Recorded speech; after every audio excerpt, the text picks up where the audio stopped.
안녕하십니까, 김중근입니다. 11월 25일입니다.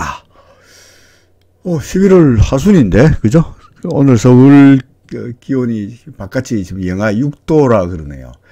상당히 11월 말에 접어들었습니다만, 그야말로 본격적인 겨울에 들어가지 않았나라고 생각이 됩니다.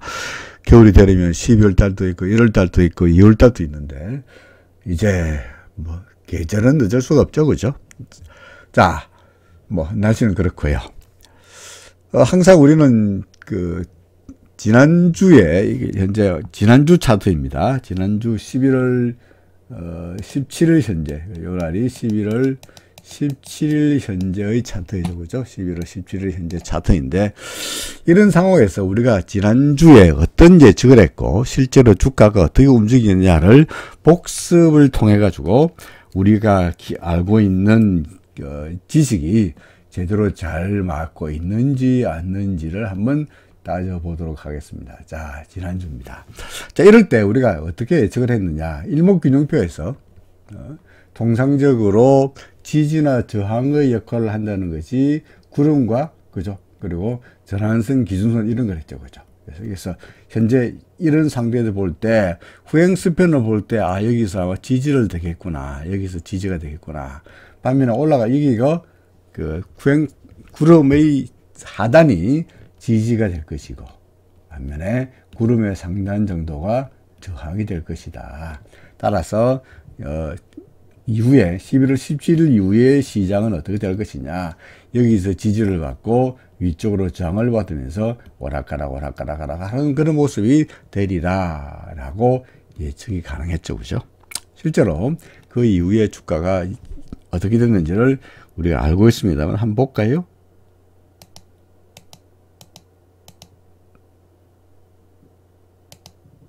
이렇게 됐죠. 어떻습니까? 역시 예상했던 대로 우리의 일목균형표가 우리가 배운 대로 일목균형표에서 후행스팬과의 지지가 나타나고 있죠. 그죠? 여기군요. 그죠? 여기 지지가 나타나고 있습니다. 실제로 지지가 됐고요. 반면에 구름의 상단에서 저항을 받았죠. 그죠? 구름의 상단에 저항을 받았습니다. 현재 주가가 구름 밖으로 빡 나가버리면, 여기서 구름 밖으로 바로 나가버리면은 이제는 저항을 이겨낸 꼴이 되니까, 그야말로 홀홀홀 본격적인 상승세, 그죠? 제가 자주 그립니다만은, 여기에 태양이 왜 이래? 태양이 빛나고 있는, 그죠? 다시 그리자. 해가 빛나고 있는 이런 구름 밖으로 나가게 됩니다만은, 현재, 그러니까 11월 24일 현재, 그죠? 지난 금요일 현재의 차트로 봐서는 구름 상단의 저항에 딱 걸려있는 그런 양상이 됩니다. 그렇죠. 자, 앞으로 어떻게 될까요? 다음 주에 다시 또 우리가 복수 확인하겠습니다만은, 현재 우리가 예상할 수 있는 것은 두 가지 방법이죠. 하나는 구름 저항을 이겨내지 못하고, 구름 상단의 저항을 이겨내지 못하고, 다시 구름 안에서 좀 버벅거리다가 결국은 구름 밖으로 나가는 상황이고요. 또 하나는 드디어 구름 밖으로 나가긴 하는데, 통상적으로 주가가 구름 밖으로 나가게 되면 어떻게 됩니까? 구름 밖으로 나가면서 바로 날아가기보다는 구름 밖으로 나갔다가 구름이 든든하가 테스트해보고 간 이런 식의 모습이 되겠죠. 그러니까 우리가 현재 예상할 수 있는 두 가지 시나리오는 구름 저항을 이겨내지 못하고 구름 안으로 들어갔다가 올라가는 상황이거나 1번, 아니면은 구름 밖으로 나가지만 구름과에 나가면서 구름의 지지력을 테스트 하다가 다시 올라가는 이런 상황이거나, 그죠? 둘 중 하나가 될 것입니다. 어쨌든 간에 둘 다 약간의 다음 주 초반에는 조정이 예상되고, 그런 다음에 조정 후에 결국은 상승할 거다 라는 이야기가 되겠습니다. 그렇죠. 코스닥은 어떤가요? 실제로 코스피는 그렇다 치고, 코스닥은 실제로 어떻게 움직이는지 보면은, 코스닥의 경우도 마찬가지죠. 그죠?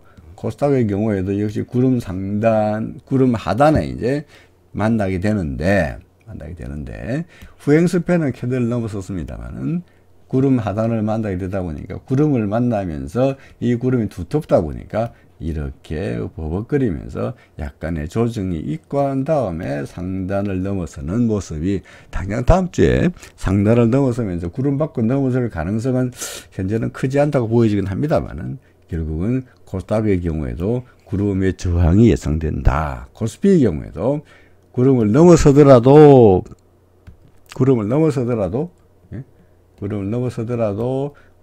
구름의 지지력을 테스트해보는 조정이 예상되고, 구름을 넘어서지 못하면은 일단 조정을 거친 다음에 상승하는, 나갈 경우에는 조정이 예상되고 못 나갈 경우에도 이렇게 되는, 둘 다 조정이 예상되는 모습이 코스피나 코스닥의 경우다라고 이야기할 수 있겠죠. 그죠? 자, 종목별로 보면은 삼성전자 같은 종목별 쭉 보면은 실제로 우리가 일목에서 말하는 이야기들이 어떻게 되고 있는지를 또 확인할 수 있습니다. 삼성전자, 그죠? 삼성전자입니다. 우리 지난주 삼성전자 돌아가 볼까요?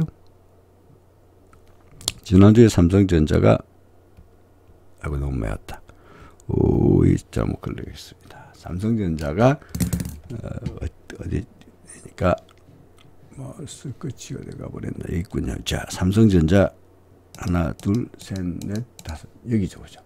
여기가 삼성전자 11월 17일 현재입니다. 지난주 금요일 현재입니다. 우리가 예상하기로, 자, 구름 밖으로 나왔는데, 구름과의 이격이 벌어진 상태이다 보니까, 그죠? 어떻게 한다고요? 구름의 간격을 좁히려는 모습이 나타날 거다라고 말씀드린 바 있습니다. 그렇죠? 실제로 구름과의 간격을 좁히는 모습이 나타나고 있죠. 그죠?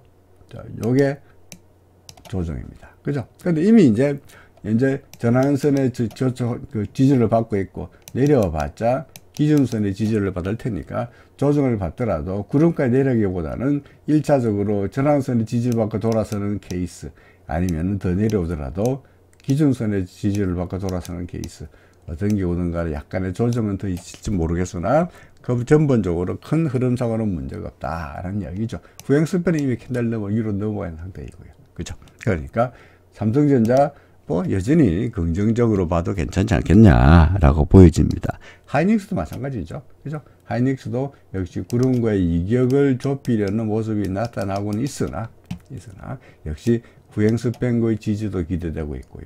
이제 하이닉스는 전환선 지지를 뚫었습니다만 역시 기준선의 지지가 예상되다 보니까 역시 구름가에 내려가지 않더라도 역시 조정을 받고, 약간의 조정을 받고 다시 상승세가 이어지는 양상이 되리라라고 보여집니다. 그죠? 현대차는요? 기아차는요? 얘들은 아직까지 구름을 넘어서기 멀었죠. 그죠? 현대차는 아직까지 멀었고 기아차는 넘어섰고요. 현대차 같은 경우에는 역시 후행스팬의 저항이 예상되고 있고요.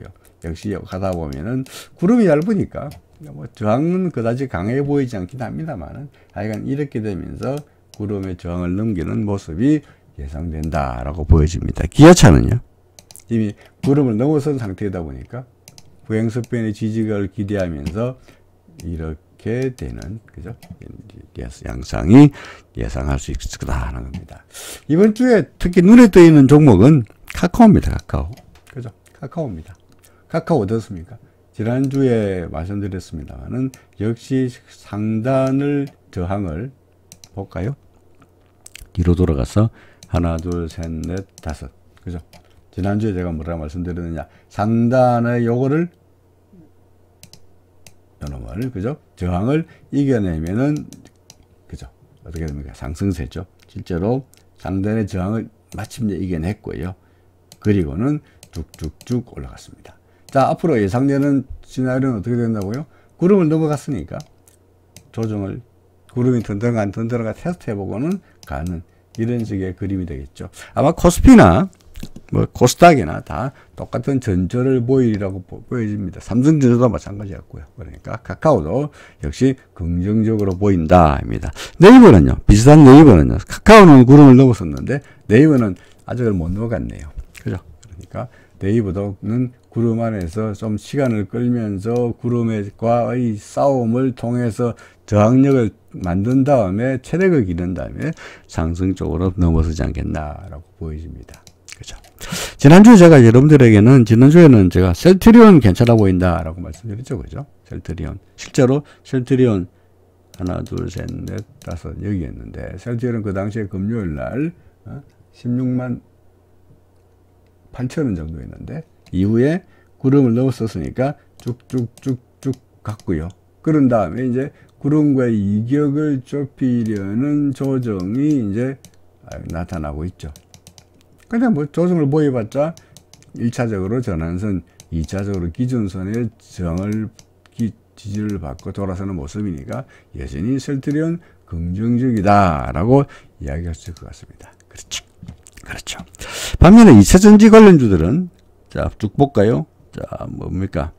LG엔솔, 또 삼성 SDI, 또 LG화학, 또요 포스코 퓨처엠, 또 에코프로, 또 에코프로 BM 다 한결같이 어떤 모습이죠?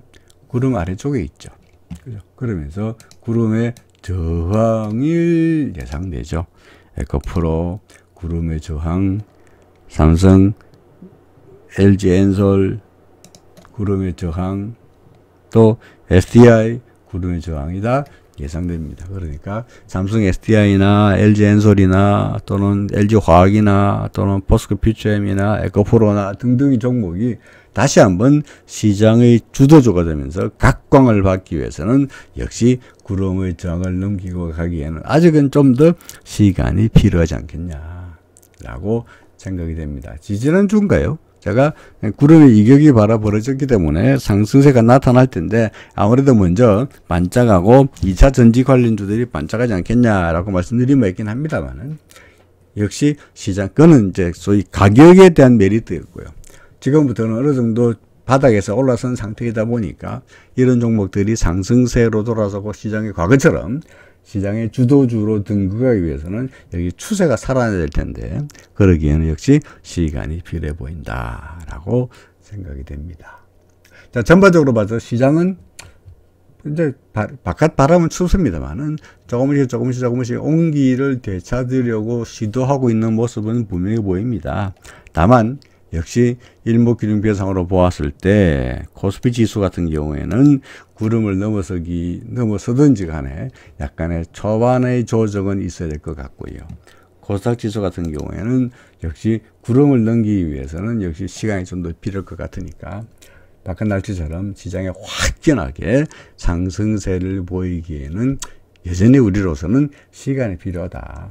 서두를 필요 없다. 뭐 그런 말씀을 여러분들에게 드리고자 하는 겁니다. 그렇죠. 낙관적으로 돼 여전히 조심스러운 스탠스를 유지하자는 전망이었습니다.